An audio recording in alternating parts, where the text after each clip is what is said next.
حضرت عمر سے روایت ہے کہ میں اور میرا ایک انصاری پڑوسی دونوں اطراف مدینہ کے ایک گاؤں بنی امیہ بن زید میں رہتے تھے، جو مدینے کے پورب کی طرف بلند گاؤں میں سے ہے۔ ہم دونوں باری باری حضرت صلی اللہ علیہ وسلم کی خدمت شریف میں حاضر ہوا کرتے تھے۔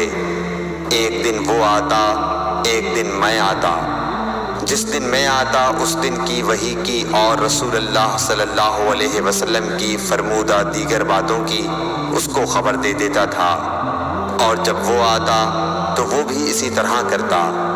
تو ایک دن وہ میرا انصاری ساتھی اپنی باری کے روز حاضر خدمت ہوا۔ جب واپس آیا تو اس نے میرا دروازہ بہت زور سے کھٹکھٹایا اور میرے بارے میں پوچھا، کیا عمر یہاں ہیں؟ میں گھبرا کر اس کے پاس آیا۔ وہ کہنے لگا کہ ایک بڑا معاملہ پیش آ گیا ہے، یعنی رسول اللہ صلی اللہ علیہ وسلم نے اپنی بیویوں کو طلاق دے دی ہے۔ پھر میں اپنی بیٹی حفصہ کے پاس گیا، وہ رو رہی تھی۔ میں نے پوچھا، کیا تمہیں رسول اللہ صلی اللہ علیہ وسلم نے طلاق دے دی ہے؟ وہ کہنے لگی، میں نہیں جانتی۔ پھر میں نبی کی خدمت میں حاضر ہوا۔ میں نے کھڑے کھڑے کہا کہ آپ نے اپنی بیویوں کو طلاق دے دی ہے؟ آپ صلی اللہ علیہ وسلم نے فرمایا، نہیں، یہ افواہ غلط ہے۔